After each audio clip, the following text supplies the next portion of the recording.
여러분 안녕하세요. 안녕하세요. 반갑습니다. 열시고등마을 예배에 오신 여러분을 주님의 이름으로 환영하고 또한 축복합니다. 오늘 자리가 많이 비어있는데 아마 다들 지금 예배 자리로 나오고 있는 중이겠죠? 나는 고등학교 1학년이다. 나는 고등학교 1학년이다. 네. 나는 고등학교 2학년이다. 나는 고등학교 3학년이다. 네. 예배 자리에 나오신 여러분 모두 축복합니다. 아마 나는 시험기간이다. 시험기간이다. 다들 시험기간이시군요. 네. 우리 옆에 있는 친구들 향해서 이렇게 한번 인사하며 예배를 시작했으면 좋겠습니다. 시험기간에도 예배 자리를 지키는 네가 진짜 아름답다. 이렇게 한번 인사해 봅시다. 시험기간에도 예배 자리를 지키는 네가 아름답다. 아름답다. 여러분, 예배 자리에 나온 여러분의 모습이 정말 아름답고 정말 사랑스럽습니다. 이 시간 하나님께서 우리 예배를 정말 기쁘게 받으실 줄을 믿습니다. 우리 함께 기도함으로 예배하러 나아갔으면 좋겠습니다. 함께 손을 모으면 제가 대표로 기도하고 예배 자리로 나아가겠습니다. 사랑과 은혜가 풍성하신 하나님 아버지, 오늘도 우리를 하나님을 만나고 하나님을 찬양하고 하나님 높여드리는 이 예배 자리에 초청하심을 주님 너무나도 감사를 드립니다. 우리를 부르신 그 자리에 우리가 나왔습니다. 하나님, 시험이라는 많은 어려움들을 앞에 두고 있지만 그 어느 것도 상관하지 아니하고 주님 앞으로 나왔습니다. 하나님, 이 시간 우리가 주님 앞에 올려드리는 마음의 고백들을 주님 다 받아주시옵소서. 우리의 마음을 다한 찬양과 우리의 마음을 다한 기도를 주님 다 받아주시옵소서.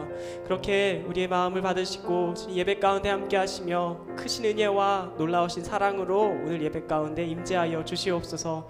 모든 예배의 순간 그렇게 함께 하실 하나님을 기대합니다. 감사를 드리오며 예수님의 이름으로 기도하였습니다. 아멘. 우리 다 함께 자리에서 일어나셔서 찬양함으로 나가십시다.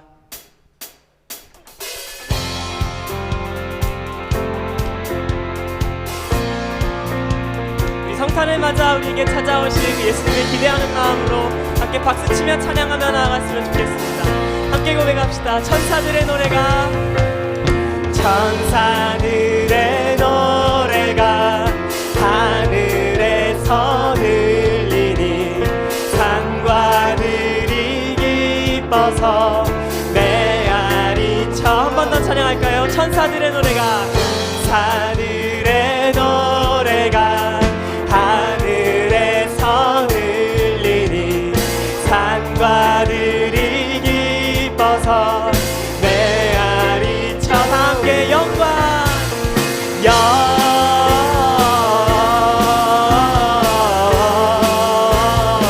영광을 높이 계신 주께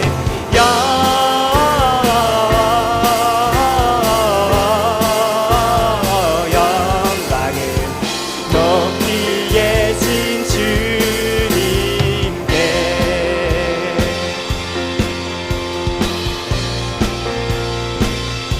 다시 한번 처음부터 찬양하며 나아갔으면 좋겠습니다. 함께 고백합니다. 한밤중의 목자들, 한밤중의 목자들 정의 양떼 지킬 때 아름다운 노래가 한 번 더 고백합시다. 베들레헴 달려가, 베들레헴 달려가 다시 나기 예수께 불어 경배합시다. 탄생하신 함께 영광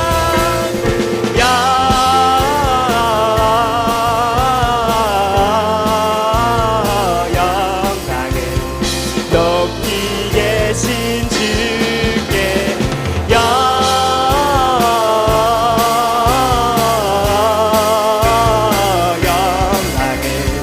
높이 계신 주님께. 우리 이번엔 4절 가사로 고백하며 나아갑니다. 구유 안에 아기께 천사 찬송하였다. 우리들도 주님께 우리 한 번 더 찬양합시다. 구유 안에 아기께, 구유 안에 아기께 천사 찬송하였다. 우리들도 주님께 기쁜 찬송 함께 영광을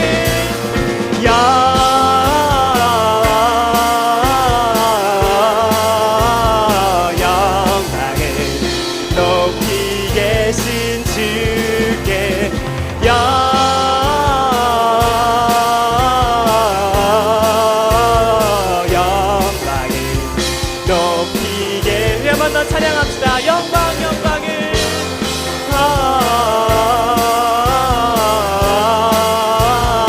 영광을 높이 계신 주께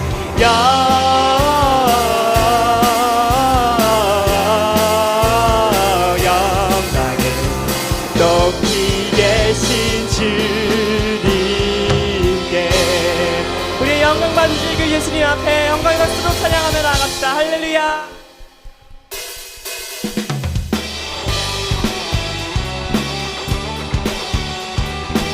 우리를 만드시고 우리의 구원자 되시는 주님 앞에 우리의 기쁨의 박수로 화답하며 나아갔으면 좋겠습니다. 우리 함께 찬양하며 나아갑시다. 나는 주만 높이리. 나는 주만 높이리. 결코 내 맘 변치 않네.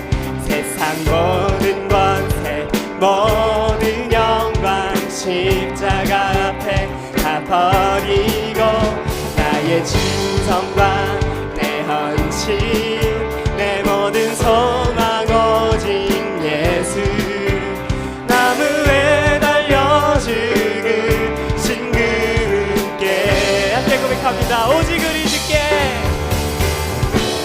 오직 우리 주께 내 믿음 소망 찬양 받기 합당한 분 또 오직만 왕의 왕께 엎드려 경배. 한 번 더 찬양합시다. 오직 우리 주께 오직 우리 주께 내 믿음 소망 찬양 받기 합당한 분 또 오직만 왕의 왕께 엎드려 경배하며 모두들이 나를 지으시고 아버지 되시며 나를 구원하사 하늘에 상 주신 오직 우리 주님께 나 찬양하리.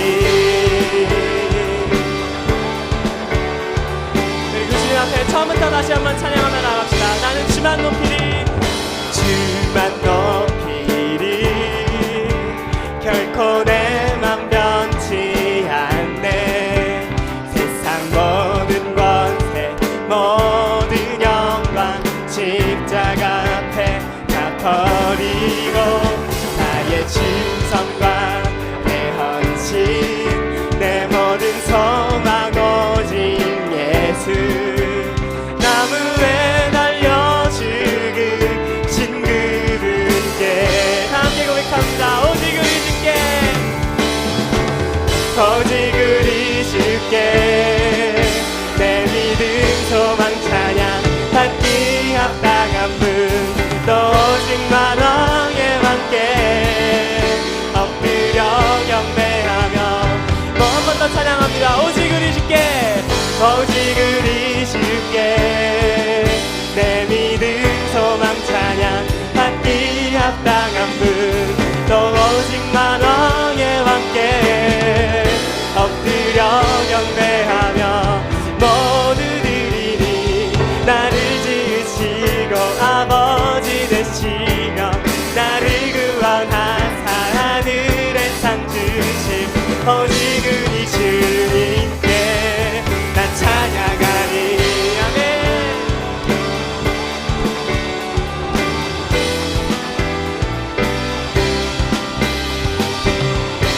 주님 우리의 찬양과 경배를 받아주시옵소서. 우리 마음 가지고 주님 앞에 고백하며 나아갑니다. 오직 우리 주께 오직 우리 주께 오직 우리 주께 오직 우리 주께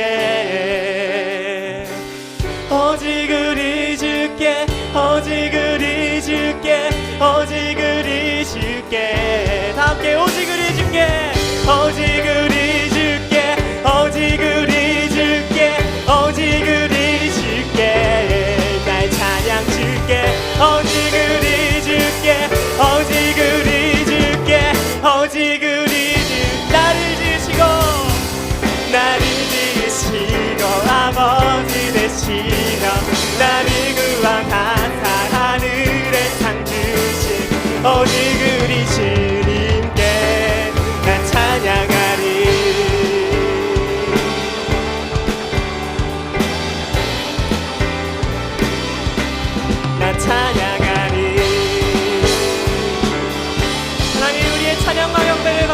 주옵소서. 우리 하나님 앞에 영광의 박수로 답하며 나아갑시다. 할렐루야.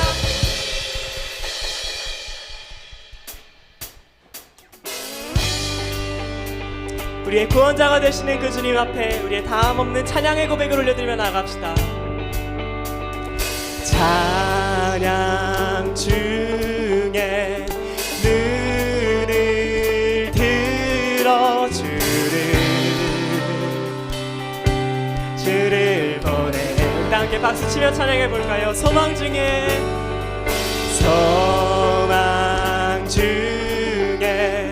마음 나의 주만 나 바라네. 주님을 볼 때 나에게 힘주시네. 주님 안에 모든 두려움 사라져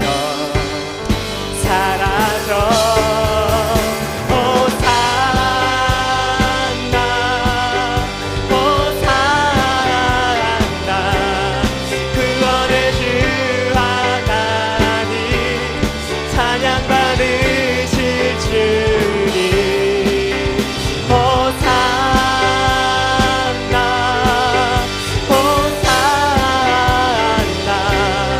내 안에 임하셔서 주님의 뜻 이루소서.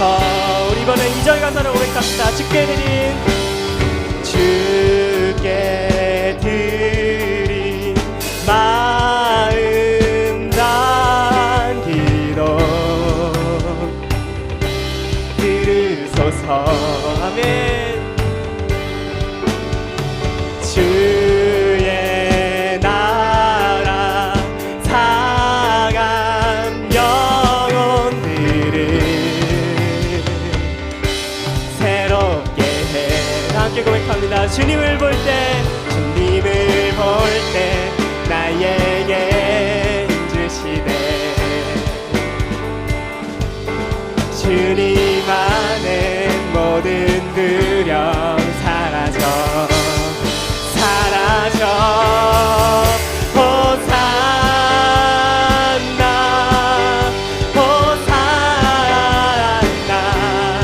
구원의 주 하나님 찬양 받으실 주님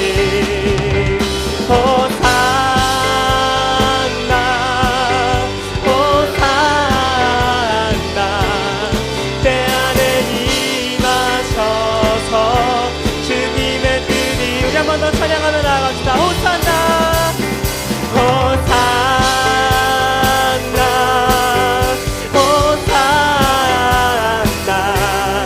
구원의 주 하나님 찬양 받으실 주님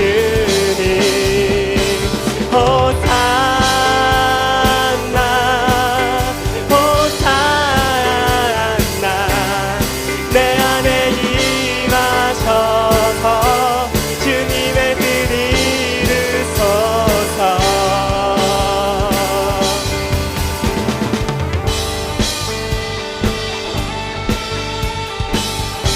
우리 계속해서 박수치면서 하나님 앞에 찬양하며 나아갔으면 좋겠습니다. 우리의 구원자가 되시는 주님, 우리를 지키시는 주님, 우리를 만드신 하나님, 하나님 앞에 우리의 찬양의 고백을 올리며 나아갑시다.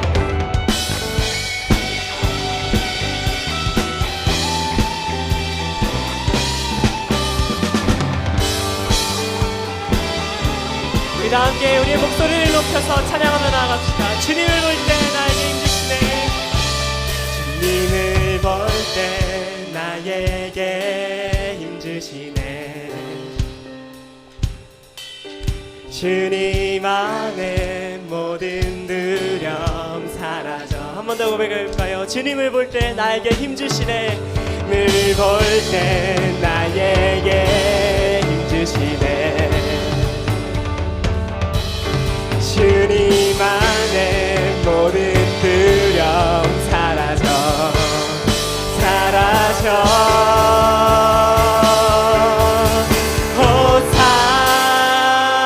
호산나 구원의 주 하나님 찬양 받으실 주님 호산나 호산나 내 안에 임하셔서 주님의 뜻이 한 번 더 찬양하며 나갑시다. 호산나 호산나 호산나 구원의 주 하나님 찬양 받으실 주님 호산나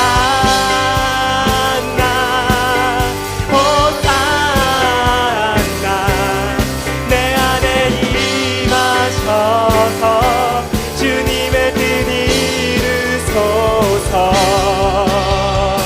우리를 구원하신 하나님 앞에 영광의 박수로 나아갑시다. 할렐루야.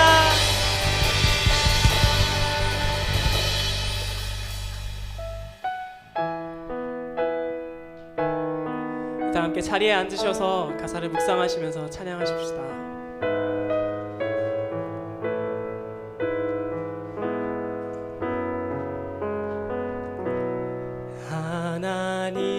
하나님은 너를 지키시는 자 너의 우편에 그늘 대시니 낮에 해와 밤에 달로 너를 해치 못하리. 함께 고백합시다. 하나님은 너를 지키시는 자 너의 환난을 면케하시니 그가 너를 지키시리라. 너의 출입을 지키시리라. 함께 눈을 들어 산을 보아라. 너의 도움 어디서나 정지 지으신 너를 만드신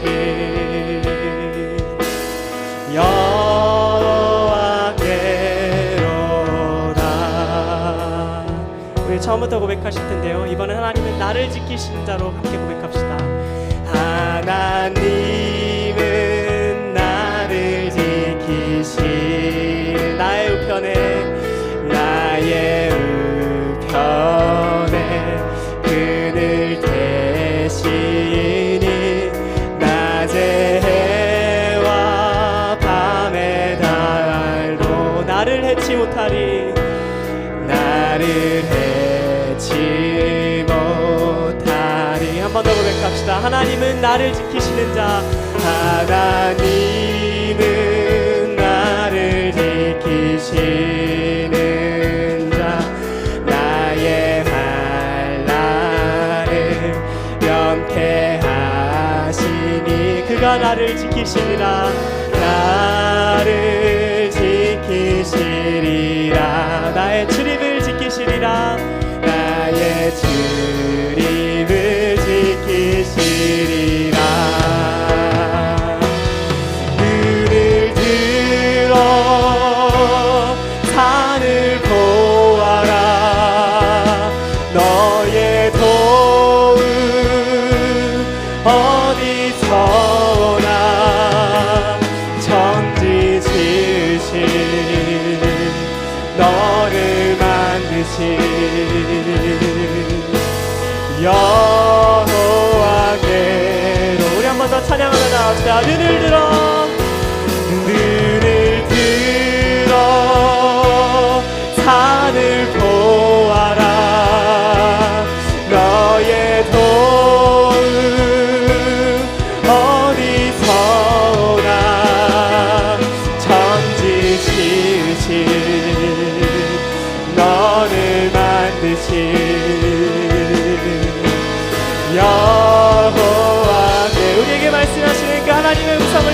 찬양합니다. 한 번 더 찬양합니다. 눈을 들어 산을 보아라. 너의 도움 어디서나 천지 지으신 너를 만드신 여호와께 다 함께 고백합니다. 그의 생각 셀 수 없고 그의 생각 셀 수 없고 그의 자비 무궁하며 그의 성실 날마다 새롭고 그의 사랑 끝이 없다. 한 번 더 찬양합니다. 그의 생각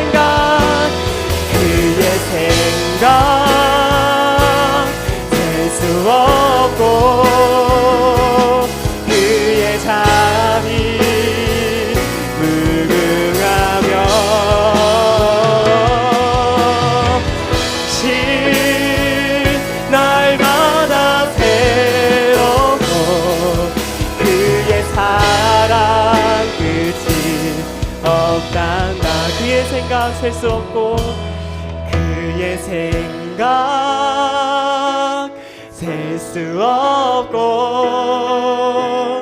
그의 자비 무궁하며 그의 성실 날마다 새롭고 그의 사랑 끝이 없단다. 우리 하나님 앞에 우리 예배를 위해 함께 기도하며 나가십시다. 하나님 오늘 우리에게 말씀하십니다.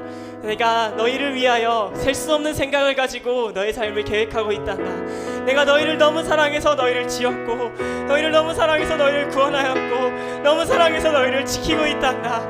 나의 사랑을 보고 나를 믿고 신뢰하며 나를 따라오라 말씀하시는 주님, 이 시간 우리 주님 앞에 우리의 믿음의 고백을 드리며 나아가겠습니다. 여기를 원합니다. 하나님, 나를 지키시는 주님, 내가 그 주님의 성품을 보고 주님을 믿고 따라가기를 원합니다. 주님, 주님의 성품을 더욱 깊이 우리에게 보여주시옵소서. 주님 앞에 믿음의 고백을 드리며 따라 살아가게 하여 주시옵소서. 우리 이런 기도 제목을 가지고 우리 주님 앞에 믿음의 고백으로 믿음을 구하며 기도하며 나가십시다. 사랑과 은혜가 풍성하신 하나님 아버지, 우리를 너무 사랑하셔서 우리에게 믿음을 원하시는 주님, 우리에게 순종을 원하시는 주님, 우리를 향한 크고자 하는 생각들, 정말 셀 수 없는 생각들로 우리의 삶을 계획하시고 지키시는 주님, 지금 우리 믿음의 고백을 주님 앞에 드리기를 원합니다. 하나님, 주님을 바라보게 하여 주시옵소서. 주님을 믿고 따르게 하여 주시옵소서. 주님만을 따라 살아가게 하여 주시옵소서. 세상 가운데 다른 모든 것들을 내버리고 나는 주만 높이겠습니다. 주만 따라 살아가겠습니다. 그런 기도를 가지고 주님 살아가는 우리 모든 재미 살릴 수 있도록 주여 축복하여 주시고 함께하여 주시옵소서.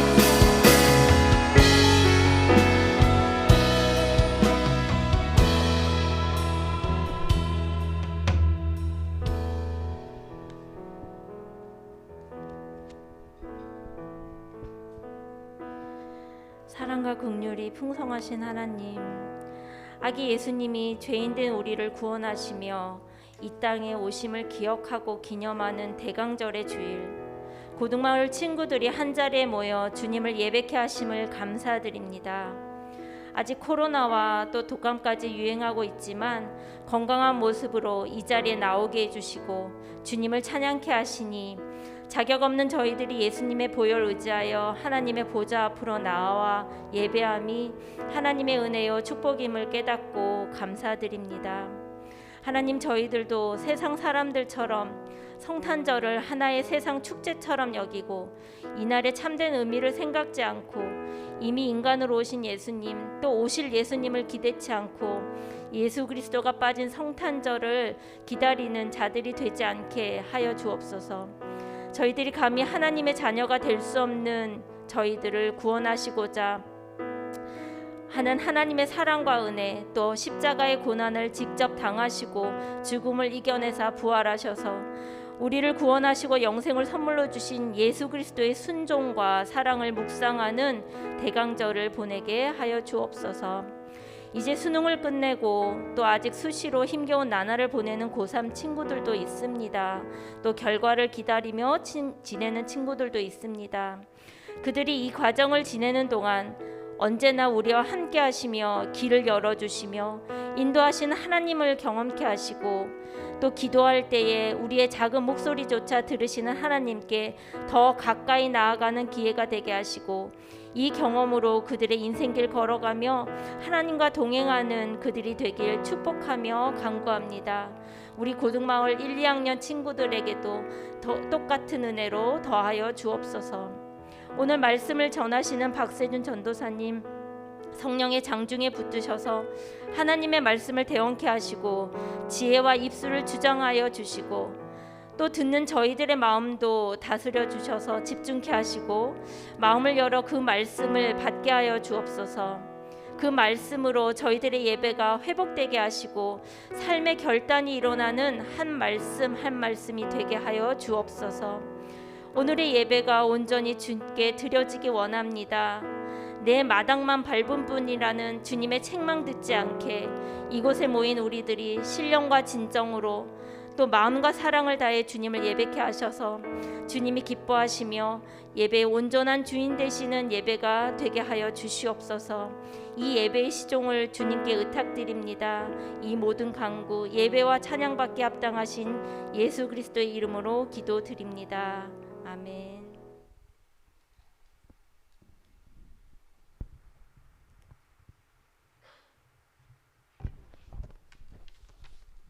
지금은 성경 봉독 시간입니다. 모두 자리에서 일어나 주세요. 오늘 우리에게 주신 말씀은 마태복음 20장 20절에서 28절까지입니다. 그때 세베대의 아들의 어머니가 그 아들들을 데리고 예수께 와서 절하며 무엇을 구하니 예수께서 이르시되 무엇을 원하느냐 이르되 나의 이 두 아들을 주의 나라에서 하나는 주의 우편에 하나는 주의 좌편에 앉게 명하소서. 예수께서 대답하여 이르시되 너희는 너희가 구하는 것을 알지 못하는도다. 내가 마시려는 잔을 너희가 마실 수 있느냐? 그들이 말하되 할 수 있나이다.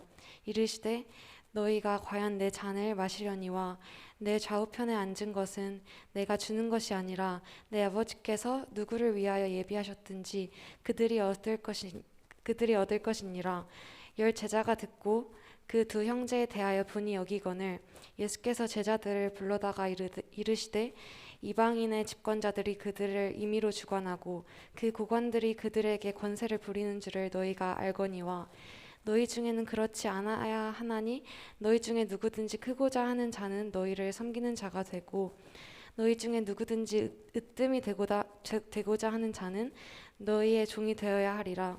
인자가 온 것은 섬김을 받으려 함이 아니라 도리어 섬기려 하고 자기 목숨을 많은 사람의 대속물로 주려 함이니라. 아멘.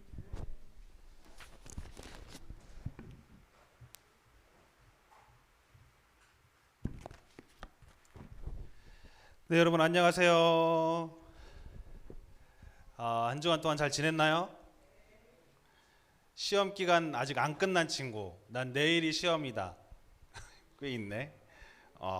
자, 이 친구들 위해서 격려의 박수 한번 해줍시다. 네. 내일이 시험인데 참 마음이 많이 지금 울적하고 힘들고 잠도 제대로 못 잘 수도 있는데 그래도 예배에 나온 우리 친구들 너무나도 기특하고 대견한 것 같습니다. 옆에 친구하고 이렇게 인사 한번 합시다. 미리 크리스마스. 미리 크리스마스. 그래요. 네, 이제 곧 있으면 성탄이에요. 12월 25일. 전사님이 성탄에 좀 하면 좀 이렇게 굉장히 설레는 것들이 있거든. 성탄 하면 되게 심장이 두근거리는 이유 중에 하나는 성탄절에 전사님이 처음으로 한번 고백을 받아봤던. 야, 못 믿겠다는 듯이 그러지? 야, 안 믿겨지니 전사님이 뭔가 고백 받았다는 게?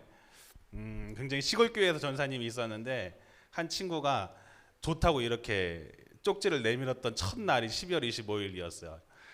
그때 전사님이랑 그 친구랑 같이 사회를 보기로 했었는데 뭐로 옆으로 쭉 이렇게 내밀더라고. 봤더니 편지랑 돌멩이를 주더라고. 좀 이쁘게 생긴 돌멩이. 예, 초등학교 4학년 때였어. 그러니 되게 귀엽죠. 예, 그때 처음 그랬던 적이 있었습니다. 그래서 크리스마스 하면 괜히 그냥 설레는 날이기도 한데, 사실 설레야 하는 이유가 어떤 이성 때문에, 어떤 조명 때문에, 아니면 눈 때문에가 아니라 사실 우린 딱 하나죠. 예수님 때문에 우리가 설레어야 되는 날이죠. 그래서 대강절을 우리가 지나고 있는데, 대강절이 뭐냐면 대강 지내는 날이 아니라, 대강절, 예수님께서 오신 25일, 12월 25일이 오신 날은 아니에요. 오심을 기념하는 날인데, 그때로부터 이제 4주 전을 대강절로 해서 예수님의 오심을 기대하면서 기다리는 날이에요. 그래서 우리가 이제 그 날을 기다리고 있는 때를 지나고 있는 거죠. 그래서 오늘 예수님께서 오심에 대해서 좀 이렇게 한번 나눴으면 좋겠다, 전사님이 생각을 해서 예수님이 왜 오셨는지를 오늘 본문을 통해서 함께 좀 말씀을 나눠 보려고 합니다. 말씀 제목이 무엇을 원하느냐라는 제목으로 함께 좀 말씀을 나누려고 해요. 무엇을 원하느냐. 여러분, 세상에서는 어느 자리에 있느냐에 따라서 그 사람에 대한 평가가 많이 달라지죠. 좀 높은 자리에 있는 사람은 뭘 해도 그 사람이 하는 게 이렇게 트렌드가 되고 유행이 되는 경우가 있어요. 대표적으로 굉장히 애플의 아버지, 여러분들이 쓰는 핸드폰의 대부분이 아이폰, 그렇죠? 아재와 그 MZ 세대의 결정적인 특징 중에 하나는, 아재는 갤럭시를 쓰고 MZ는 아이폰을 쓴다. 약간 그렇게 이야기를 하더라고요. 그래서 갤럭시 쓰면 야, 너 갤럭시 쓰냐 하면서 너 정 떨어진다, 헤어져, 약간 이런 감성으로 가더라고. 그래서 전사님도 갤럭시 아이폰을 쓰고 있는데 갤럭시를 못 가는 이유 중에 하나가 아재로 볼까 봐. 안 그래도 나이도 아재인데 갤럭시까지 쓰면 진짜 아재라고 볼까 봐 지금 못 넘어가고 있어요. 아무튼 감성, 아이폰 하면 뭐예요? 감성이죠, 그렇죠? 일단 뭔가 감성적이야. 괜히 그냥 사과 모양의 괜히 한 입 탁 깨물어 먹은 그 모습도 그냥 굉장히 감성적이야. 그냥 뭔가가 깔끔하고 굉장히 트렌디해 보이죠. 그래서 그 카페 같은 데 보면 이렇게 맥북 하나 딱, 사과 하나 딱 마크 박혀 있으면 되게 있어 보이잖아. 근데 카페 갔는데 여기 뭔가 이렇게 삼성 로고나 아니면 LG 로고 뜨면 조금 뭔가 좀 위축되고, 이렇게 애플이 괜히 옆에 있으면 괜히 가리고 싶고 약간 그런 마음이 살짝 들거든요. 그러다 보니까 이제 괜히 아이폰을 쓰려고 해요. 근데 그런 아이폰을 만든 게 이제 스티브 잡스죠. 이 스티브 잡스가 하면 떠오르는 게 뭐예요? 뭐가 떠올라요? 항상 뭐 입고 있는 줄 아세요? 옷이? 검은색 저 폴라티, 그리고 무슨 바지? 청바지. 항상 저렇게 입고 다녀요. 항상 어딜 가든 어느 자리에 있든 항상 검은색 폴라티랑 청바지를 항상 입고 다녀요. 그래서 물어봤대, 어떤 사람이 왜 항상 그렇게 옷을, 똑같은 옷을 입냐. 이 옷만 있는 줄 아는 게 아니, 이 옷만 있는 게 아니라, 이 스티브 잡스가 했던 얘기가 있죠. 자기가 아침마다 일어나서 옷을 고르는 시간이 너무나 아까워서 같은 옷을 입는다고. 이게 굉장히 이제 트렌드가 돼서 이걸 따라하는 사람들도 생겼어요. 그래서 이 검은 폴라티랑 청바지가 굉장히 그런 뭔가 멋있어 보이는 그런 포인트가 되기도 했죠. 그래서 이제 많은 사람들이 그 모습을 보면서 와, 대단하다. 어떻게 아침에 일어나서 옷 고르는 재미가 있는데 그것도 시간 아깝다고 똑같은 옷을 항상 입을까? 그런데 여러분, 한번 입장을 바꿔 생각을 해보세요. 나에게 백수 삼촌이 있어. 아침마다 일어나서 얘기하는 게, 나는 아침마다 일어나서 옷을 고르는 시간이 아까워서 항상 이 옷을 입는다 하면은 여러분들 어떻게 볼까? 와, 대단하다, 이제 우리 삼촌 최고다, 멋있다, 따라해야겠다, 이런 생각이 들어요? 아니면은 아유, 장가나 가지, 좀 지금 뭐 하고 있는 건가? 어떤 생각이 들어요? 후자겠죠, 그렇죠? 여러분, 똑같은 입장이에요. 스티브 잡스랑 백수 삼촌하고의 입장은 똑같아요. 아침에 일어나서 옷을 고르는 시간이 아까워서 똑같은 옷을 입는다, 똑같은 입장인데, 스티브 잡스는 최고의 자리에 그 정점을 찍은 사람이었고, 우리 삼촌은 백수예요. 그러니까 어느 자리에 있느냐에 따라서 그 사람이 말하는 거와 행동하는 게 영향력 차이가 엄청나게 달라지는 거죠. 그래서 사실 이런 파란색 추리닝은 약간 백수의 상징이 돼버렸죠. 실제로 삼촌들이 실제로 이렇게 많이 입고 다니기 때문에 백수들이. 여러분 어떤 사람이 어떤 위치에 있느냐에 따라서 그 사람의 모습이 달라 보입니다. 그래서 우리는 어느 자리에 위치하려고 노력을 하죠? 그래도 최고의 자리에 위치하려고 하죠. 왜냐하면 그래야 그 사람들이 나를 봤을 때 높게 볼 수 있기 때문에 그래요. 앤디 워홀의 명언으로 알려졌던 말, 명언으로 알려져 있었던 말, 뭐 유명해져라 그러면 사람들이 똥을 싸도 박수를 쳐줄 것이다. 이 말이 이제 앤디 워홀의 명언으로 알려져 있는데 실제로 그 팩트를 파보면은 앤디 워홀이 했던 얘기는 아니었대요. 근데 왜 앤디 워홀이 이런 이야기를 했다라고 사람들이 생각을 하게 됐을까요? 앤디 워홀이 했던 그 아트 중에 하나가 이거예요. 캠벨 수프 깡통이라는 작품을 만들어서 내걸었어요. 근데 이게 엄청난 값에 팔린 거야. 근데 이게 더 놀라운 거는 이거를 그냥 막 인쇄해서 뿌렸거든. 그냥 막 인쇄한, 이게 그린 게 아니고 인쇄한 거예요.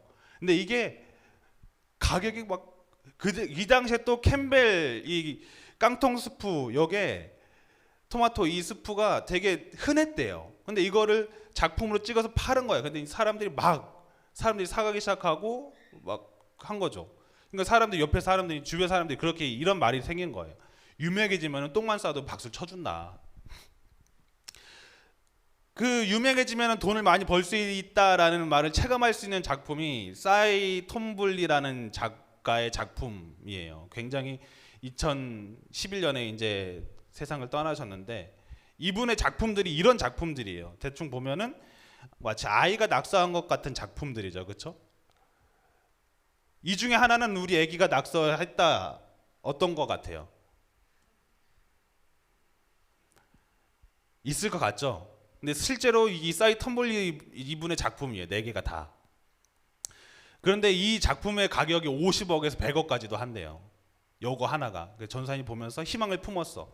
그래 까이 거 그러면 참 대충 내가 그냥 이렇게 그려놓고 딱 걸어놓으면은 야 이것도 100억짜리다 하면 100억짜리 아니겠냐. 근데 그건 값어치가 없죠. 왜요? 박세준이 했기 때문에. 근데 이거는 싸이 텀블리 이분이 했기 때문에 값어치가 굉장히 가격이 뛰는 거야. 이분이 낙서만 해도 막 가격이 막 급등하겠죠. 여러분 시장에서 1,000원 몇천 원에 살 수 있는 면티에 로고 아디다스만 딱 박아놓으면 그것이 가격이 몇배가 오릅니다. 재질은 똑같아요. 똑같은 100% 순면이에요. 100% 순면인데 어떤 거는 가격이 5만 원, 6만 원 하고요. 어떤 거는 5천 원, 6천 원 해요. 그 이유는 딱 하나예요. 로고 차이예요. 로고 차이. 그래서 세상은 우리의 명예에 따라서 권위에 따라서 우리의 값어치를 측정하고 먹입니다. 그렇기 때문에 우리는 어떻게든지 그 명예를 얻으려고 노력을 한다라는 거죠. 유명해져라 그럼 사람이 똥을 싸도 박수를 쳐줄 것이다 라는 이 댓글에 어떤 사람이 이렇게 댓글을 달았대요. 뭐라고 달았는지 아세요? 똥을 싸라 그러면 유명해질 것이다. 틀린 말은 아니지. 이게 단편적으로 보여주는 게 뭐예요? BJ들의 세상이죠. 그렇죠? 이제 1인 방송 체제가 됐어요. 지금 이제 옛날에 여러분 방송 3사라고 해서 KBS, SBS, MBC가 다 잡고 있던 세상이 있었거든요. 심지어는 시골에서는 SBS가 안 나왔어. 전사님이 살던 곳에는 SBS가 안 나왔어. 그래서 SBS 애들이 나오는 거, 야, 너 도시 사람이구나 이랬어요.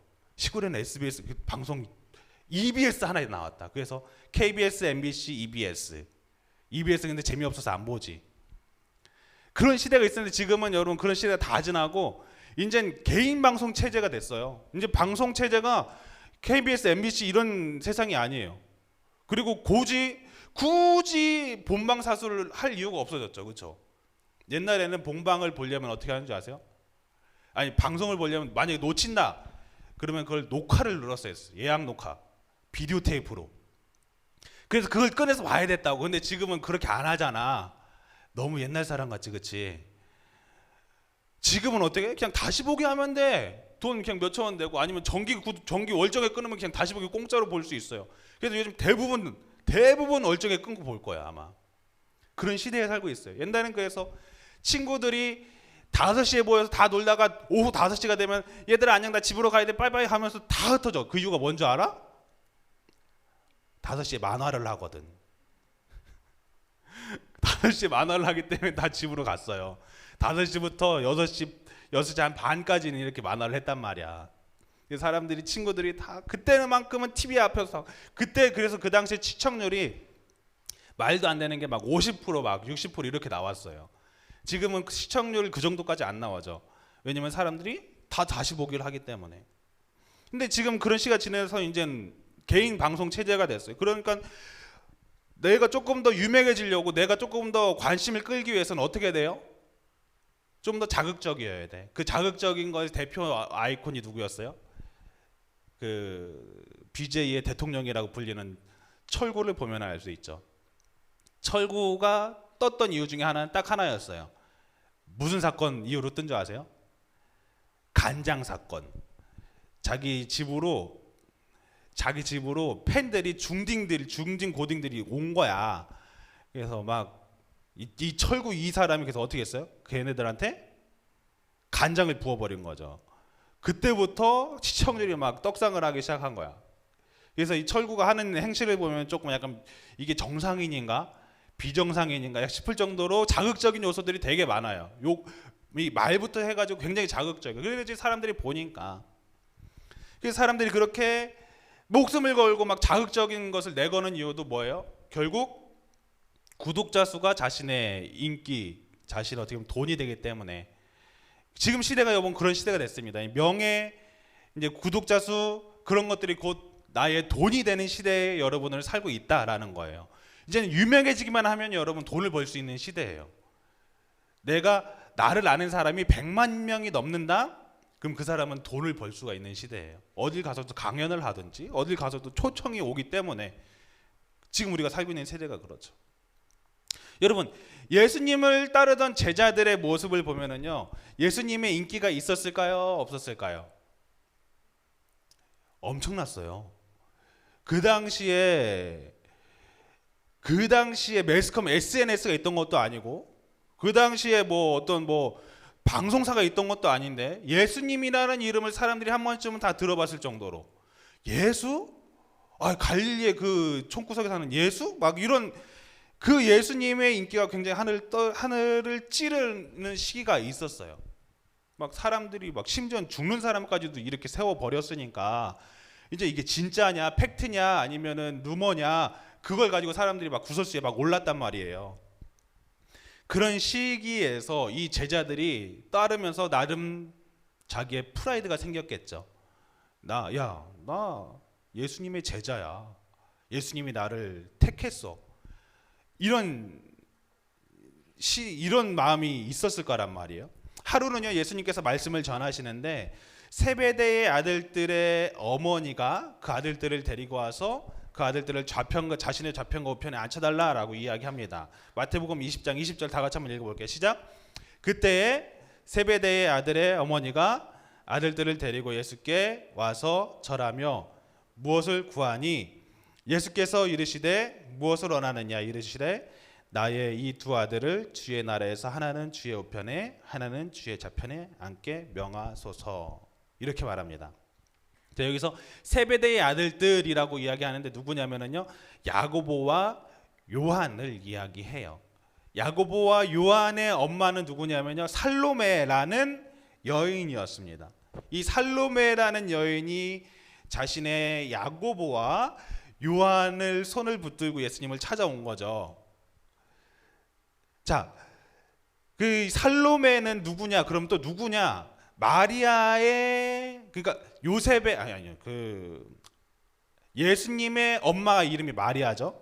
마리아의 자매다라는 견해가 있어요. 왜 그렇게 보냐면요, 마가복음 16장 1절하고 요한복음 19장 25절 말씀 보면은 이런 말씀이 있어요. 둘 다 같은 사건을 다룬 본문인데, 안식일이 지나면 막달라 마리아, 그리고 야고보의 어머니 마리아, 살로메가 예수님께 향품을 바르기 위해서 갔다. 그러니까 이 당시 네 명의 여인이 이야기가 나오는데 여기에서 막달라 마리아, 야고보 어머니 마리아, 살로메가 등장을 해요. 근데 요한복음을 보면은요, 누가 등장을 하냐면 어머니, 그러니까 마리아죠. 어머니와 이모가 등장을 해요. 그리고 글로바의 아내 마리아, 글로바의 아내 누구냐면 야고보의 엄마입니다. 지금 같은 색깔로 칠해놨죠. 같은 인물이라는 거예요. 그리고 막달라 마리아. 자, 그러면 봅시다. 누구 남죠? 글로바의 아내 마리아랑 야고보의 어머니를 이렇게 링크시키면은, 또 막달라 마리아랑 링크시키면 누가 남아요? 살로메랑 이모가 남는데, 마리아는 엄마 마리아니까 빠진 거고 당연히 있는 거니까 마가복음에서는 생략이 됐어요. 그러면 한 명이 남는 게 누구냐면 살로메가 남는 거예요. 이 살로메라는 여인이 남는데, 그 요한복음에는 그 살로메라는 이름을 안 쓰고 누구라고 쓰냐면 어머니와 이모라고 썼단 말이에요. 그러니까 이 살로메가 이게 마리아의 여동생이 아니었을까라고 얘기가 나온 거, 추측이 나오는 거. 학자들은 그렇게 이야기하는 학자들이 있어요. 그래서 결국은 그럼 누구예요? 야고보랑 요한도 예수님의 친척 관계인 거죠. 그렇죠? 친척 관계인 거예요. 야고보와 요한이 예수님의 친척 관계에 있는 거예요. 그래서 예수님의 예수님의 손이래. 그 야고보와 요한의 손을 붙들고 예수님께 이 이모가 어떻게 보면 찾아왔다고도 볼 수가 있는 거예요. 찾아와서 뭐라고 이야기하는 거죠? 야, 예수야, 일로 와봐. 이모가 왔는데 여기 네 친척 동생들이 그래도 네가 좀 유명해지면은 좀 한 자리 해야 되지 않겠냐.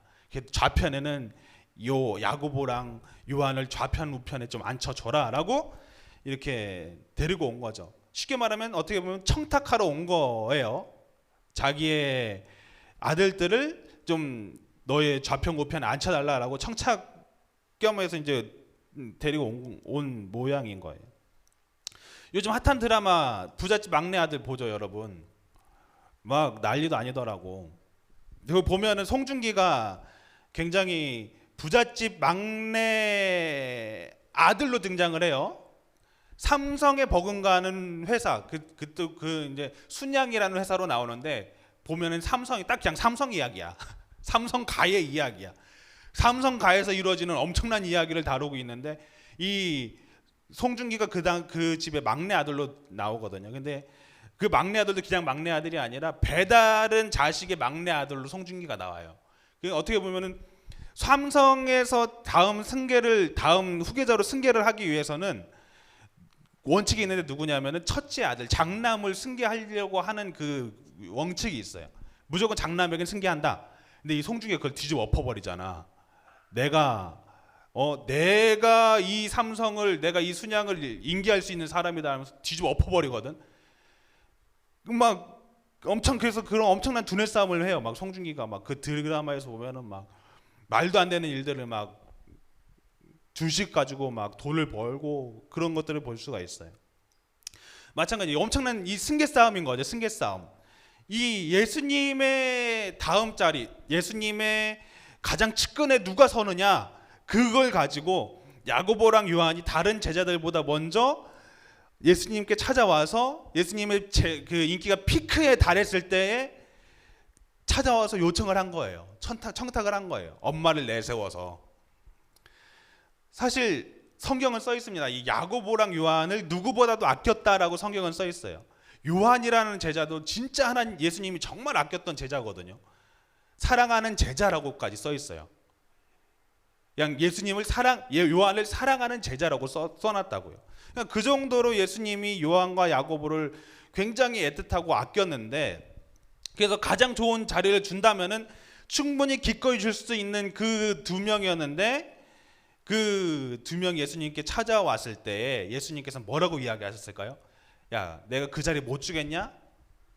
너희들한테 기껏 주지 하면서 준 게 아니라 예수님께서는 이렇게 말씀하십니다. 마태복음 20장 22절. 예수께서 대답하여 이르시되 너희는 너희가 구하는 것을 알지 못하는도다. 야, 너희들 지금 나한테 뭐 요구한 줄 아냐? 너희들이 요구하는 걸 너희들이 알지 못한다. 내가 마시려는 잔을 너희가 마실 수 있겠느냐? 그러니까 야고보 요한이 뭐라고 이야기했을까요? 그들이 말하되 할 수 있나이다. 아, 제가 그거 못하겠습니다. 못하겠습니까? 할 수 있습니다. 이렇게 얘기했다는 거죠. 예수님께서 마시려는 잔이 무엇이었을까요? 뭐였죠? 십자가의 잔이었거든요. 그래서 예수님께서 이야기하세요. 이 잔을 내게서 거둘 수 있다면 주님 거둬주세요. 십자가에 달려 돌아가시기 전날 밤에 그렇게 기도하십니다. 이 잔을 거둘 수 있다면 거둬주십시오라고 얘기하세요. 그 잔은 뭐였냐면 십자가의 잔이었어요. 그러니까 예수님께서 말씀하시는 거예요. 너희들이 그걸 감당할 수 있겠냐? 내가 너희들이 나한테 요구하는 게 뭔지 너희들 알고 있니? 좌편과 우편을 구한다는 게 뭔지 알 수 있겠니? 너희들은 날 보면서 명예를 보고 왔지만 내가 너희들한테 줄 수 있는 것은 십자가의 잔이다라고 이야기하시는 거죠. 예수님께서 말씀하신 잔의 의미는 십자가 즉 고난의 잔의 의미였어요. 하지만 야고보와 요한은 그 잔의 의미를 번영과 성공의 잔으로 오해했다는 거예요. 예수님을 따르면 번영할 거고 성공할 거고 지금 바로 인기가 정일정일 다루고 있으니까 이제 뭔가 한 자리를 차지할 수 있을 거다라고 생각했던 거죠. 예수님께서는 이들에게 너희가 이 잔을 마실 것이라고 말씀을 하십니다. 너희가 이 잔을 마실 것이다. 실제로 그래서 야고보는 예수님의 제자 중에서 가장 먼저 순교를 당하게 돼요. 가장 먼저. 그리고 요한도 말년에 반모섬이라는 섬에 유배돼서 고난을 겪게 되죠. 야고보와 요한이 가장 좋은 자리를 구하는 모습들을 이 제자들이 다른 제자들이 봤을 때 어떤 반응을 보였을까요? 아유 저것들 아직 철이 들들어가지고 야고보랑 요한 예수님한테 와가지고 이상한 자리나 구하고 말이야. 아유 이랬을까요? 아니었어요. 어떻게 했냐면요 이렇게 이야기합니다. 마가복음 20장 24절 열 제자가 듣고 두 형제에 대해 분이 여겼다라고 이야기합니다. 분이 여겼대요. 자 야고보랑 요한이 먼저 가서 특히 엄마를 끌고 왔어요. 세상에 치트기 쓴 거지. 치사하게 엄마 끌고 오면 안 되잖아. 근데 엄마 끌고 와가지고 살로메 끌고 와서 한 자리 좀 내둬라 이런 거예요.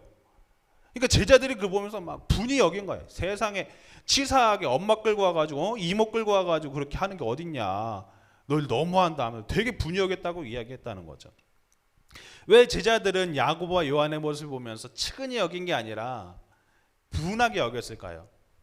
왜냐면요 이 10명의 제자들도 야고보랑 요한과 동일한 것을 원하기 때문에 분하게 여길 수밖에 없었다는 거죠. 자 그러면은 제자들이 예수님께 원했던 것은 무엇이었을까요? 제자들이 예수님을 통해서 원했던 것은요 뭐였냐면요 권력을 통한 통치였다는 거예요. 권력을 통한 통치. 자 예수님의 좌편과 우편에 앉혀달라고 하는 이야기는 뭐냐면요 예수님의 가장 측근이 되겠다는 얘기예요. 예수님의 가장 왼팔과 오른팔이 되겠다는 이야기인 거죠. 예수님의 왕의 자리에서 가장 가까운 위치를 내가 원한다라고 이야기했다는 거예요.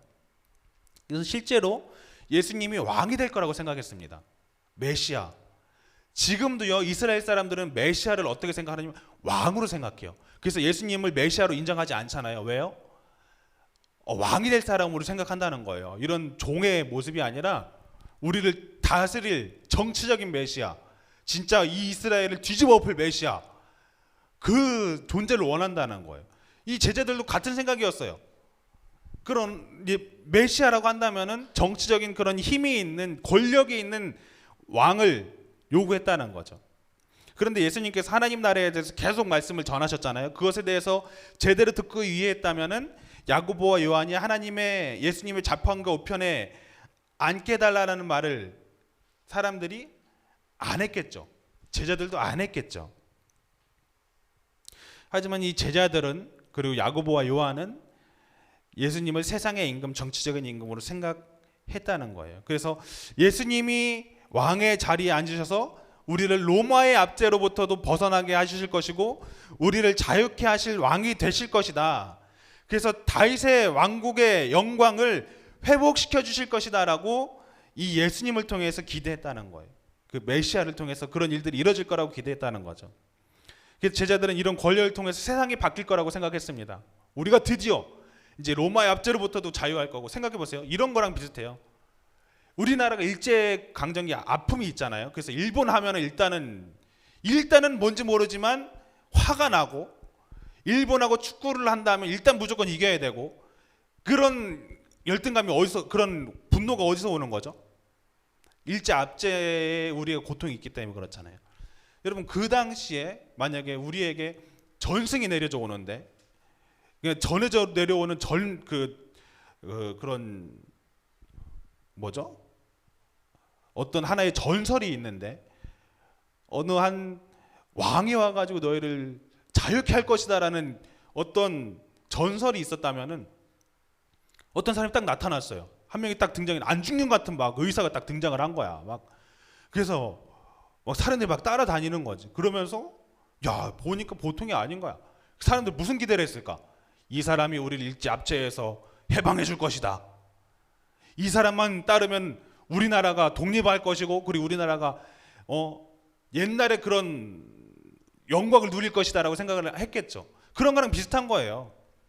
로마의 압제의 상황에 있었고, 그런 그런 어떤 어려움이 있었기 때문에 사람들은 이런 것에서부터 벗어나게 할 만한 어떤 요인을 찾았는데 그걸 예수님으로 생각을 했던 거죠. 그를 따르는 제자들조차도 그렇게 오해하고 착각을 하고 있었다는 거예요. 예수님이라면은 우리를 이 로마의 압제로부터, 통치로부터 벗어나게 할 거다. 이 사람이 우리의 진짜 메시아다 생각을 했던 거예요.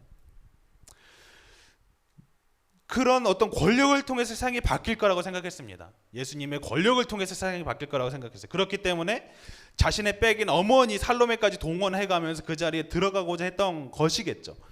예수님을 통해서 본인의 지위가 바뀔 것이라고 제자들은 생각을 했었다라는 거예요. 어떻게 보면은 제자들이 기꺼이 자신의 그물과 배를 버려두고 예수님을 따랐던 이유도 어떻게 보면은 그것을 바라보고 따랐을지도 모르는 일이 없다는 거죠. 여러분들은 예수님을 따르면서 무엇을 원하면서 따르고 있습니까? 무엇을 바라보면서 따르고 있나요? 많은 사람들이 예수님을 따랐는데 예수님을 따르던 이유 중에 하나는 그거였어요. 떡과 물고기가 막 5천 명을 먹이려고 보면서 너희는 나를 뭘 보면서 따르냐? 예수님께서 물어보시잖아요. 그 많은 사람들이 따르는 모습을 보니까 쟤네들은 자신네들의 배를 부를 것을 바라보면서 예수님을 따랐다라는 거예요. 여러분 생각해 보세요. 어느 구독자 200만을 갖고 있는 BJ가 어느 날 갑자기 여러분을 찾아와서 나랑 같이 일하지 않을래? 라고 한다면 여러분 뭐라고 하겠어요? 아니, 저리 가세요. 나 BJ 관심 없어요. 라고 하겠어요? 아니면 할렐루야 하면서 따르시겠어요? 따르겠죠. 왜? 왜 따르는 거예요? 따르게 되면 나한테 뭔가 콩고물이 떨어지지 않을까? 나도 유명해지겠지? 나도 뭔가 한 자리를 차지 않을까? 나도 뭔가 이 사람하고 같이 일하다 보면 나도 구독자 최소 못해도 50만은 될 수 있겠다. 이런 생각을 할 수 있겠죠. 제자들도 그렇게 생각을 했던 거죠. 야, 예수님을 따르면 뭔가 떨어질 게 있겠구나. 그렇게 생각하면서 예수님의 부르심에 응답했을지도 모릅니다. 그런데요, 여러분, 예수님을 진정으로 경험한 시기는 언제였냐면요, 이 제자들이 예수님을 진짜 따르기 시작했던 때가 언제였냐면요, 예수님의 그 어떤 부르심 사건 이후가 아니라 예수님의 십자가 사건 이후 바뀌기 시작해요. 예수님의 십자가 사건 이후부터 이 제자들이 완전 바뀌거든요. 예수님의 부활하심과 성령님의 인자하심을 경험한 제자들이 더 이상 세상의 것을 바라보는 것이 아니라 더 있는 것을 본 거죠. 다시 살아나신 예수님을 보면서 와, 내가 그동안 추구했던 부와 명예, 권력 이런 것들이 다가 아니라 진짜 더 있구나. 다른 세계가 있구나. 죽음 이후의 세계가 있구나. 죽음을 이기신 예수님을 보면서 그것을 발견했다는 거예요. 진짜 하나님 나라에 대한 비전을 품기 시작했던 거죠. 그래서 그들은 어떻게 돼요? 그때부터 죽음을 두려워하지 않고 예수님을 전하기 시작해요. 십자가 사건 이전에는 죽을까 봐 십자가 앞에서 다 도망갔거든요. 예수님이 잡혀 가시는 그 순간 제자들이 마치 바퀴벌레 마냥 사사삭 다 도망가 버렸어요. 진짜 어느 순간 그냥 한순간도 그냥 다 흩어져 버렸어요. 그런데 예수님의 부활 사건 이후 이 제자들이 널 죽인다고 하는데도 안 도망가요. 실제로 죽었는데도 안 도망가요. 더 오히려 모이기 힘쓰고 더 복음을 전하는 데 힘쓰기 시작해요. 목숨을 걸면서. 왜요? 예수님이 진짜인 것을 발견했기 때문에. 아, 명예 이런 게 다가 아니구나. 그동안 예수님을 따랐던 이유는 부와 명예, 권력으로 인한 통치를 바라보면서 따랐는데 진짜 예수님의 모습은 그게 아니었구나. 십자가를 보면서 경험을 한 거죠. 자, 두 번째로 예수님께서 원하셨던 것, 제자들의 이런 세상의 통치를 원하는 제자들의 모습을 보면서 예수님께서 원하셨던 것은 바로 섬김을 통한 통치였다라는 거예요. 섬김을 통한 통치. 어느 권력을 통한 통치가 아니라 섬김을 통한 통치였다. 예수님께서는 이렇게 말씀하십니다. 쉬운 성경으로 마태복음 20장 25절 26절 다 같이 한번 봉독해 봅니다. 시작. 예수님께서 제자들을 모두 불러 말씀하셨습니다. 이방 사람의 통치자들은 다른 사람의 주인이 되려고 한다는 것을 너희가 안다. 그 고관들은 너희에게 권력을 행사한다. 그러나 너희는 저희들과 같이 되어서는 안 된다. 누구든지 너희 중에 높아지려면 먼저 섬기는 자가 되어야 한다. 야, 너희들 통치자를 보면은 높은 사람들이 권력 행사하는 거 다 봤지. 그런데 너희들 그렇게 되려고 해서는 안 된다라고 이야기하세요. 그러면서 너희 중에 누구든지 높아지려고 하는 자가 있다면 먼저 뭐 해라? 섬기는 자가 되라라고 말씀한 거죠. 높아지려는 제자들에게 이야기하는 게 너희들 높아지고 싶으냐? 그러면 먼저 낮은 자리에 있어라 라고 말씀하시는 거예요. 세상 사람들은요, 다른 사람의 주인이 되려 하고 오히려 섬기려 하기보다는 섬김을 받으려고 하지만 너희는 그렇게 돼서는 안 된다. 오히려 너희가 높아지고 싶다면 먼저 섬기는 자가 되라 라고 우리에게 말씀하시는 거예요. 그러면서 우리에게 정말 잘 알고 있는 말씀을 그 뒤에 말씀을 하십니다. 마태복음 20장 28절 다 같이 읽어볼게요. 시작. 인자가 온 것은 섬김을 받으려 함이 아니라 도리어 섬기려 하고 자기 목숨을 많은 사람의 대속물로 주려 함이니라. 야, 내가 섬김을 받으러 온 거 같니? 아니다. 섬기기 위해서 왔다라고 말씀하셨어요. 그러면서 내 목숨을 많은 사람들의 대속물, 너희들을 대신해서 죽을 제물이 되기 위해서 왔다라는 거 말씀을 하시는 거죠. 참된 다스림은요, 여러분 기억하세요. 높은 자리에서 나오는 것이 아닙니다. 오히려 세상을 변화시킬 수 있는 힘은요, 세상의 어떤 권력에서 나오는 것이 아니라 낮은 자의 모습으로 섬기는 이들로부터 세상은 변화되기 시작한다는 것을 여러분들이 기억할 수 있길 바랍니다. 어떤 권력에 의해서 세상이 변화되는 경우는 없었어요. 작은 사람들의 섬김, 낮아짐, 그들의 희생이 있기 때문에 세상은 변화된 거고요. 그들의 희생이 있었기 때문에 지금도 세상은 돌아가고 있는 거예요. 낮은 자의 모습으로 오셔서 죄인인 우리를 섬기시고 죄인인 우리를 변화시키시고 죄로 물든 세상을 변화시켰던 분은 바로 예수님이셨습니다. 예수님이 변화시킨 방법은요, 어떤 높은 통치자의 자리에 앉아서 바꾸는 것이 아니었어요. 낮은 자의 모습으로 섬기셨을 때 바뀌셨다는 거죠.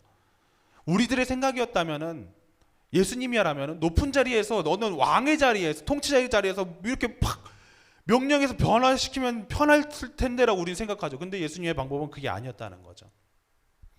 예수님이 보여주셨던 리더십은 바로 어떤 리더십이었죠? 섬김의 리더십, 서번트 리더십이었다라는 거예요. 서번트 리더십. 여러분, 이 서번트 리더십이라는 개념이 처음 생기게 된 게 언제냐면 바로 인도의 선교사의 아들로 자란 헤르멘 헤세가 지은 동방순례라는 책에 등장하는 용어예요. 서번트 리더십.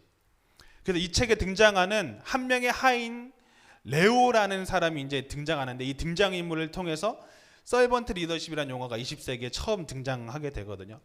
레오가 누구냐면요, 이 동방순례라는 이야기가 대충 이런 이야기예요. 레오는요, 동방순례단의 그런 어떤 하인이었습니다. 하인. 이 순례자들을 데리고 순례의 길에 오르는 사람이었어요. 그래서 순례자들이 힘들어하면 옆에서 노래도 불러주고 휘바람도 불러주고 뭐 동물 소리도 내기도 하고, 그러면 사람들의 즐거움이 됐던 거죠. 팀에 활력을 불어넣어주는 사람이었던 거예요. 별것 아닌 것 같은 사람이었는데 그 사람으로 해서 막 그 동방순례 그 단이 굉장히 활기를 띄웠습니다. 그래서 그 사람은요, 레오는요, 사람들을 마주치기만 하면은 무엇을 도와드릴까요? 이렇게 묻고는 했대요. 근데 갑자기 어느 날 이 레오가 사라져 버린 거예요. 자기를 섬기던 레오가 갑자기 하인이 사라져 버렸습니다.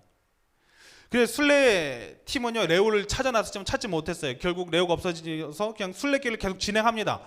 순례길을 오르기 시작했는데 문제가 생기기 시작한 거예요. 그동안은 아무 문제 없던 이 순례단이 하나둘씩 문제가 생기기 시작해요. 갈등이 생기기 시작하고요, 서로 다투기 시작했다는 거예요. 사람들이 막 너무 힘든 거예요. 이 순례길 자체가 너무 힘든 거죠. 결국은 이 팀원들 모두가 순례를 완주하지 못하고 포기를 하고 맙니다. 중단에 해체돼 버렸어요. 서로 너무 싸우고 다투고 문제가 생기니까. 그 후에 이 레오를 만나게 되는데, 레오는요 일개 하인이 아니라 봤더니 동방순례단을 파송한 누구였어요? 교단의 지도자였던 것을 나중에 안 거죠. 아, 레오가 하인이 아니었던 거예요. 그 동방순례단에 파송한 지도자였던 걸 나중에 이 순례단원들이 안 거예요. 레오의 이러한 리더십이 바로 무슨 리더십이죠? 서번트 리더십, 섬김의 리더십이었다는 거예요.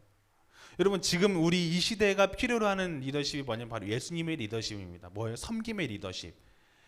내가 어느 자리에 서서 내가 너희를 통치하겠다, 그러니까 너를 따르라가 아니라 섬겨줄 때 그 공동체가 살아나는 건 모습을 본다는 것. 예수님께서는 딱 그렇게 제자들을 섬기셨어요. 너희를 다스리러 온 것이 아니라 너희를 섬기러 왔다라고 말씀하시는 거죠. 사람들은요, 내가 유명해지고 권력이 생기면 나의 가정을 바꾸고 세상을 바꾸고 사회를 바꿀 거라고 생각을 하지만, 정작 여러분 세상을 바꿀 수 있는 힘은 어디서 나오냐면요, 바로 섬김에서부터 나온다는 사실을 여러분들 기억하시길 바랍니다. 내가 작은 것부터 섬기기 시작할 때, 여러분들의 집에서부터 섬기기 시작할 때 그 가정은 살아나기 시작해요. 내 가정에서부터 엄마 내가 설거지 해줄까? 그게 섬김이죠. 아, 엄마가 해야 되는 거잖아, 왜 나한테 시켜가 아니라. 그럼 엄마가 이상하게 쳐다볼 거예요. 내가 설거지 할까 하면 순간 너 뭐해? 용돈 필요해? 이렇게 물어볼 수도 있어요. 아니 무슨 용돈이야 하면서 하는 거예요. 그러면 여러분 그 공동체가 뭔가 바뀌기 시작합니다. 누구로 인해요? 섬기는 그 사람으로 인해서 바뀌기 시작해요. 여러분들이 그럴 수 있는 사람인 것을 여러분들이 기억할 수 있었으면 좋겠어요. 여러분은 예수님을 따르면서 무엇을 원하고 있나요? 높은 자리? 권력? 어떤 명예?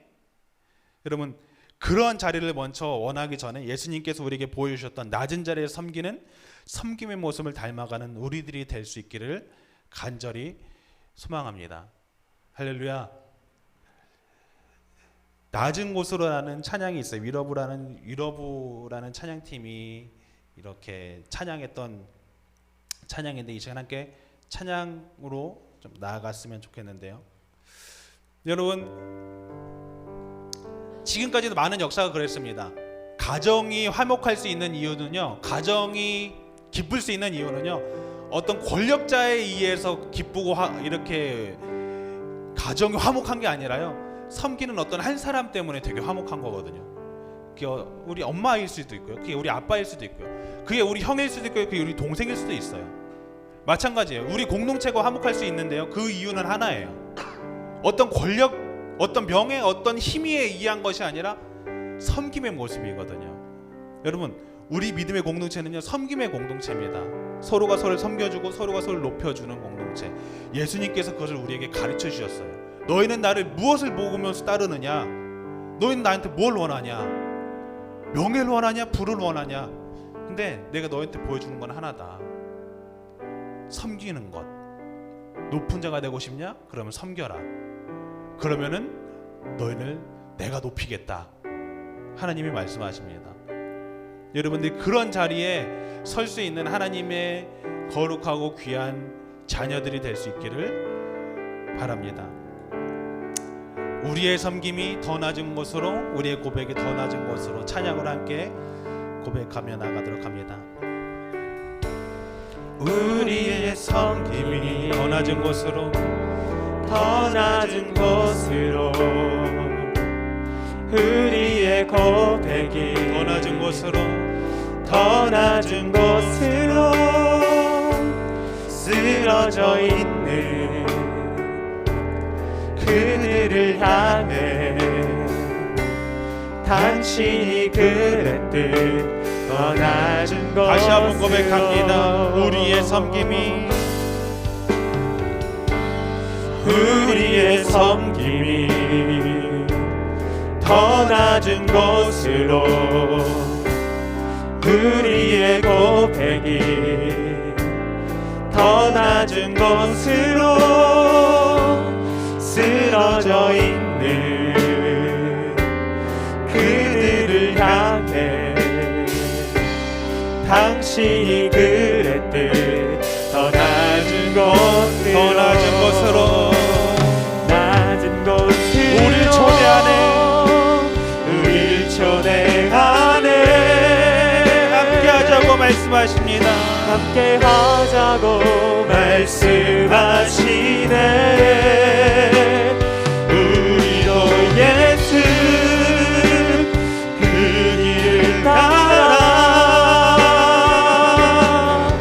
함께 가길 원하네. 우리도 예수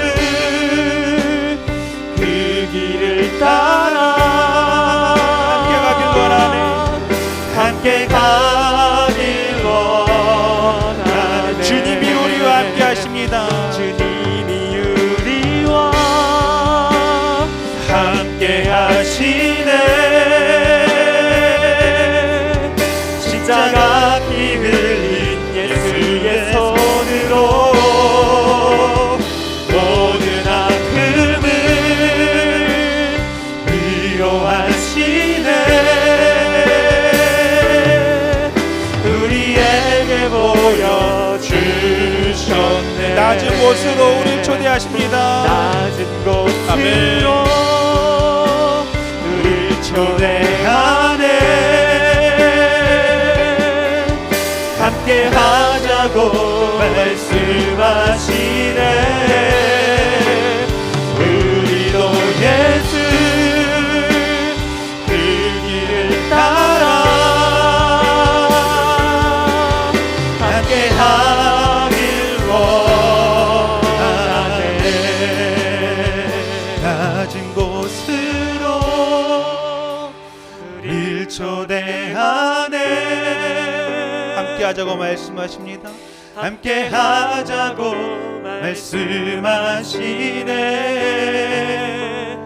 우리도 예수 그 길을 따라 그 길을 따라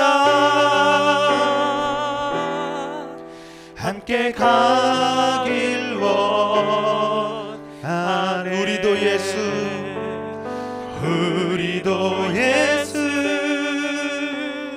그 길을 따라 함께 가길 원하네.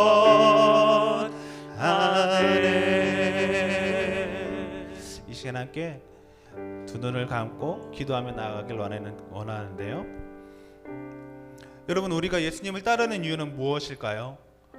제자들이 예수님을 따랐던 처음의 이유는요, 뭔가 한 자리를 하고 싶어서 예수님의 그 인기에 나도 또 뭔가 좀 얻고자 하는 마음이 있었던 것을 우린 본문을 통해서 배웠습니다. 근데 그렇게 따르던 예수님의 제자들은요, 그렇게 따르다 보니까 고난 가운데 다 도망가 버렸어요. 예수님은 분명히 똑같이 따랐습니다. 예수님을 따랐는데 부와 명예를 바라보며 따라가니까 십자가라는 고난 앞에 다 도망가 버렸어요. 그런데 제자들이 바뀝니다. 부활하신 예수님을 만나고 경험하고 성령님의 임재하심을 경험하니까 그 이후부터 바뀌어요. 어떻게 바뀌죠? 십자가라는 고난 앞에서도요, 당당합니다. 예수님 대신 나는 십자가에 못 박혀 죽겠는데 난 예수님처럼 똑바로 못 죽겠다. 차라리 날 거꾸로 박아 죽여라. 그래서 예수님하고 똑같이 십자가에 박혀 죽는데 거꾸로 박혀 죽은 제자들도 있고요, 참수를 당한 제자들도 있고요. 분명히 똑같은 제자들의 모습인데요, 바뀝니다. 이유는 하나였어요. 무엇을 보고 따랐는가. 예수님의 인기, 명예, 부를 바라보면서 따랐던 제자들은 다 도망가 버렸지만 부활하신 예수님, 하나님의 나라를 바라보며 따라갔던 예수님의 제자들은 그 어떤 고난에도 도망가지 않았습니다. 여러분, 우리는 무엇을 바라면서 예수님을 따라가고 있습니까? 나의 잘됨, 나의 명예, 이런 것들이 아니라 진짜 예수님의 사랑을 경험하면서 예수님의 나라를 바라보며 한 걸음 한 걸음 나아갈 수 있는 우리들이 되길 바랍니다. 이 시간 함께 기도할 것은요, 하나님, 제가 주님을 따라가는 이유가 그 어떤 부적처럼 하나님 나 시험 잘 보게 해주세요. 하나님 나 공부 잘하게 해주세요. 좋은 대학 가게 해주세요. 이런 목적으로 따라가는 것이 아니라 주님이 우리 애를 섬기셨듯이 저희 또한 주님의 자녀들 섬기는 모습으로 따라가게 하시고 낮은 자로서 섬기는 주님의 거룩한 자녀들이 되게 해달라고, 주님 저희들을 그렇게 들어 사용하게 해달라고, 섬김의 리더십이 곧 우리들의 모습이 되어질 수 있도록 함께 기도로 나아가도록 합니다. 기도합니다. 아버지 하나님, 풍성하신 하나님 아버지, 주님께서 바라보셨던 불성성 그 섬김의 모습을 저희들이 닮아가게 하여 주시옵소서. 섬기셨던 주님의 모습을 주님 저희 또한 따라가게 하여 주시옵소서. 주님이 저희를 섬기셨듯이 저희 또한 그들을 섬기게 하시고 더 낮은 모습으로 저희들을 임하게 하여 주시옵소서. 아버지 쓰러져 있는 그들을 위해 먼저 저희들이 손을 내밀기 원합니다. 그들을 위해서 사랑으로 기도하고 붙고 기도하는 저희를 내기 원합니다.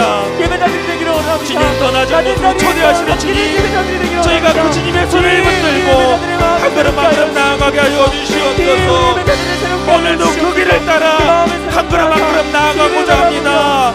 주님 그 마음 붙들어 주시고 아버지 우리 귀한 친구들이 주님 지치지 않도록 주님 우리 아이들의 손을 붙들고 이끌어 주시옵소서. 주님 십자가의 주님의 그 손을 다시 한번 붙들며 나아갈 때에 저희가 무엇을 바라보고 주님을 따라야 하는지를 다시 한번 되새기게 하여 주시옵소서. 세상의 어떤 부하명을 따라가는 것이 아니라 아버지 저희를 위해서 희생하셨던 주님의 마음을 알아가는 저희들이 될 수 있도록 성령 하나님 이끄시고 인도하여 주시옵소서. 지금도 모든 것을 주 앞에 내려놓습니다.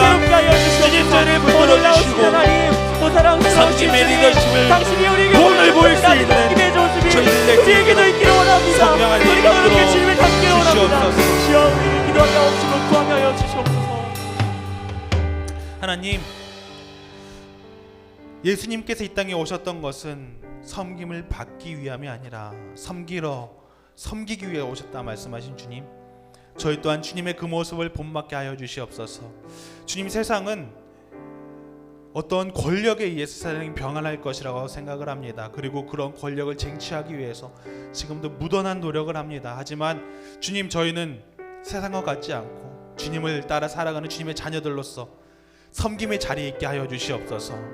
너희가 섬김을 받고자 하느냐? 그러면 너희가 먼저 섬기라 말씀하신 주님, 그 마음을 저희 마음 가운데 새깁니다. 저희 먼저 가정에서 섬기게 하시고 저희 학교에서 섬기게 하시고 저희 교회에서 섬김의 자리로 나아갈 때에 주님 우리 아이들에게 역사하시고 가정에서 학교에서 교회에서의 변화가 일어나는 것을 경험케 하여 주시옵소서.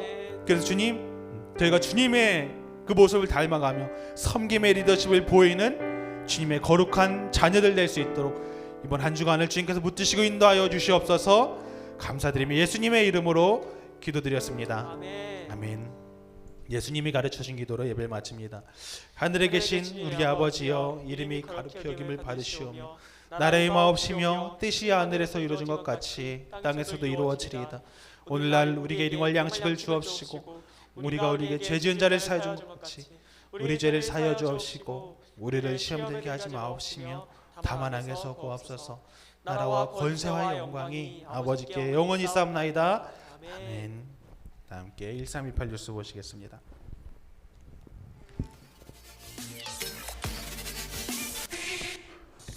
안녕하세요. 1318 뉴스 아나운서 김라연입니다.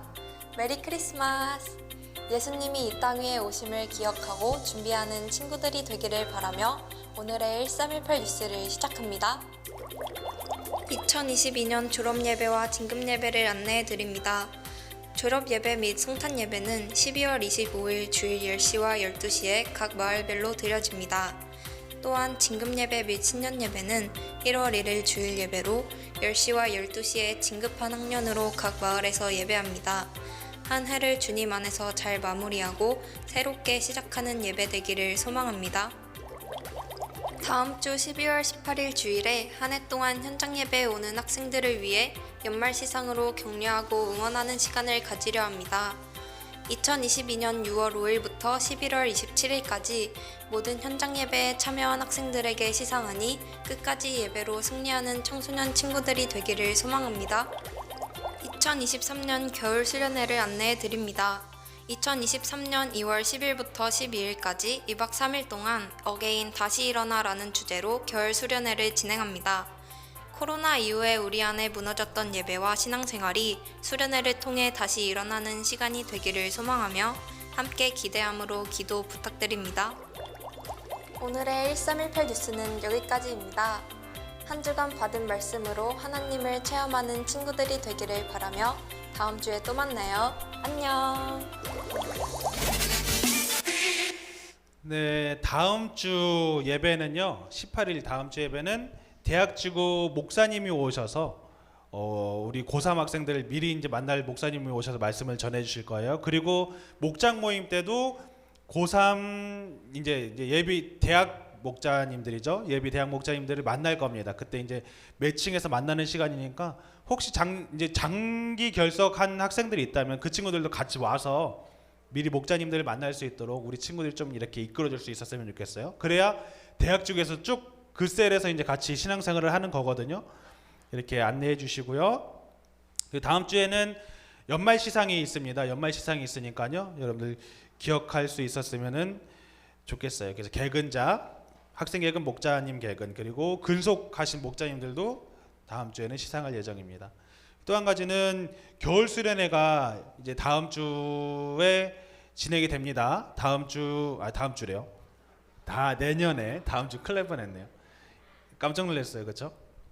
2023년 2월 10일에서 12일 겨울 수련회가 진행이 되는데 여러분 코로나 이후 처음으로 외부로 나갈 겁니다. 안 좋은가 봐. 근데 우리 고등학생 고3들 되게 아쉬워하는 눈빛이야, 그렇지? 좀 아쉬워요. 같이 가면 너무 좋았는데 같이 못해서 좀 아쉽지만 새로 오는 친구들하고 같이 장소는 여주 청소년 수련원에서 진행할 예정이고 여러분 2019년 마지막으로 했던 그 자리로 다시 가는 거예요. 거기로 다시 갈 거고 그 자리에서 2박 3일 동안 은혜의 시간으로 보낼 예정입니다. 주제는 어게인 다시 일어나라는 주제로 2박 3일 프로그램을 기획하고 있으니까요. 여러분 이거는 거의 무조건 필참이에요.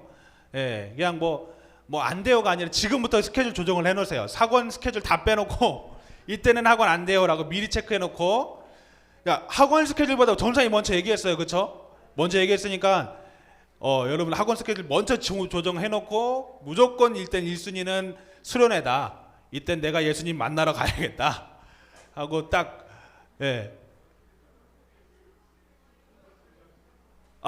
제가 얘기 안 했나요? 23년 2월 10일에서 12일 23년 2월 10일에서 12일 금토 일일 이렇게 진행이 되니까요. 여러분들 꼭 빼놓고 같이 기도로 준비했으면 좋겠습니다. 자, 이제 목장 모임으로 가도록 할게요. 한 주간 동안 잘 승리하고 다음 주에도 봅시다. 안녕.